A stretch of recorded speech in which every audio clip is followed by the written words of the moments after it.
Bon, aujourd'hui, je vais un peu parler de mes fantômes préférés, quelque part. Non, c'est plutôt les monstres et les bestioles de la nuit. Bon, les bêtes, les fantômes, les monstres, les bestioles de la nuit, etc. Encore beaucoup de choses. Je vais simplement parler des choses qui font peur dans les films d'horreur qui sont mes préférés. Donc mes fantômes préférés, mes bêtes préférées, mes monstres préférés, mes esprits préférés, mes démons préférés. Enfin, tout ce qui peut amener à faire un film d'horreur, tout ce qui peut amener à faire un film d'horreur, que ce soit démon, monstre, que ce soit bestiole, que ce soit n'importe quoi, enfin, je vais dire lesquels sont mes préférés. Alors, la première, la première pour moi, ma préférée, c'est The Grudge. The Grudge avec sa grosse tignasse noire, comme ça bien lisse, qui lui arrive sur les cheveux et qui, son visage qu'on ne voit qu'à moitié avec son œil et le bruit qu'elle fait avec ce ce bruit-là. Bah, The Grudge, je l'aime bien pour ça. Je l'aime bien pour ce qu'elle fait. Et bref, c'est un bruit que j'adore faire. Ah. Et donc, et donc, pour ça, The Grudge, c'est ma préférée. Avec sa longue nénesse noire. Et le fait qu'elle rampe par terre aussi, parce que Samara, contrairement à The Grudge, parce qu'on les confond souvent toutes les deux, parce qu'elles ont un peu le même physique. Samara et The Grudge n'ont pas déjà, elles n'ont pas les mêmes motifs, elles n'ont pas la même histoire, et voilà, donc on les confond un peu. Mais je préfère The Grudge. The Grudge, c'est ma préférée. Euh, pour ceux qui savent pas l'histoire, Samara a été jetée dans un puits par sa mère. Samara, elle a été jetée dans un puits par sa mère. Samara, c'est le cercle. Et The Grudge, on lui a enlevé les cordes vocales et on les a remplacées par celles d'un chat. Donc on a tué son fils, avant c'était une jeune mère, et on lui a tordu la nuque. On a enlevé ses cordes vocales et on les a remplacées par celles d'un chat qu'on a tué. Donc depuis, elle a le mélange d'une voix humaine avec celle d'un miaulement de chat. Donc ce bruit étrange qu'elle fait. Voilà. Ça c'est l'histoire de The Grudge. Et l'histoire de Samara, elle a été balancée à 8 ans dans un puits et elle a vécu 7 jours dans un puits.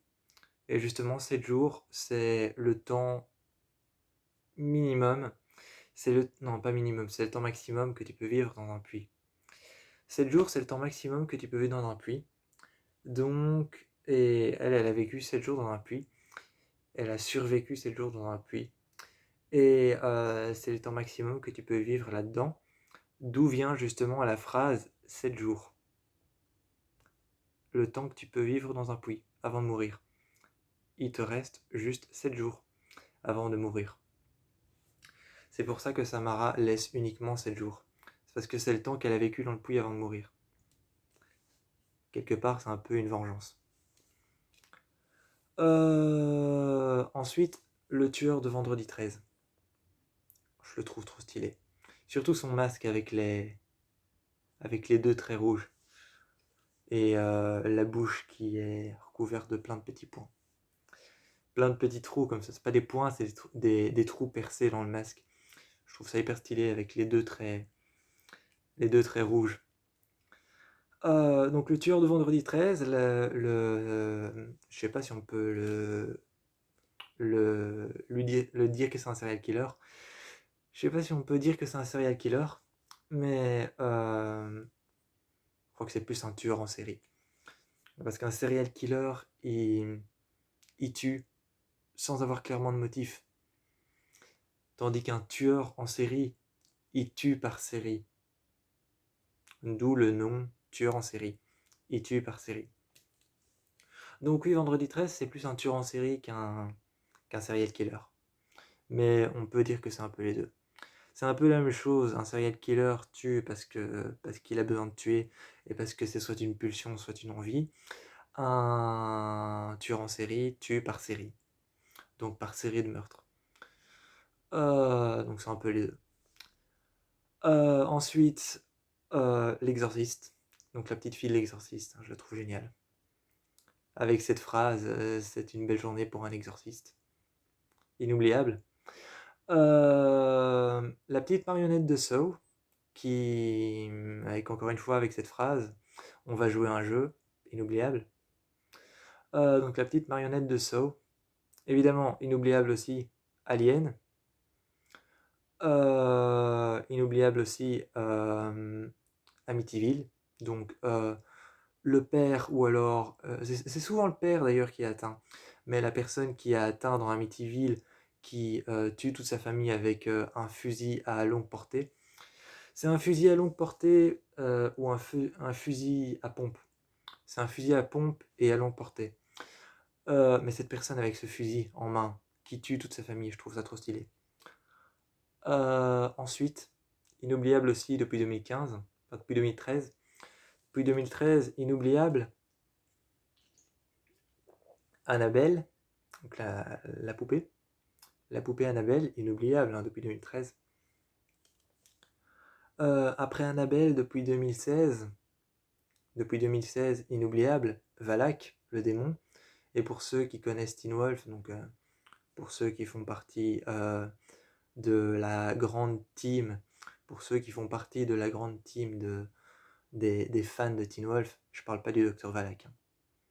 Même s'il est stylé, je parle pas du Dr Valak dans Teen Wolf. Je parle de Valak, le démon, dans la saga Conjuring.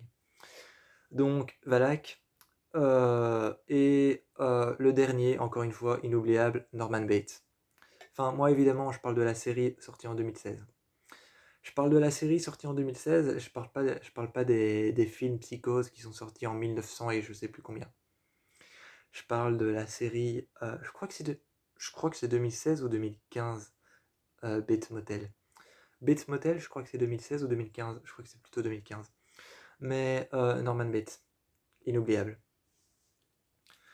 Donc Norman Bates, c'est le dernier, ça c'est tous les monstres, tous les démons, tous les esprits, les tueurs en série et les choses qui nous font peur la nuit, qui font partie des films d'horreur. Donc c'était un peu le top 10 des monstres que je préfère dans les films d'horreur. Je vous dis ciao et je vous envoie regarder plein de films d'horreur parce qu'il faut regarder des films d'horreur, il faut avoir la trouille, hein, les gars. Il faut avoir la trouille, les gars, alors je vous envoie plein de bisous. Ayez peur devant plein de films d'horreur. Et si vous avez l'occasion, n'hésitez même pas à me dire lesquels vous avez regardé. Parce que si ça se trouve, il y en a que moi, j'ai pas vu.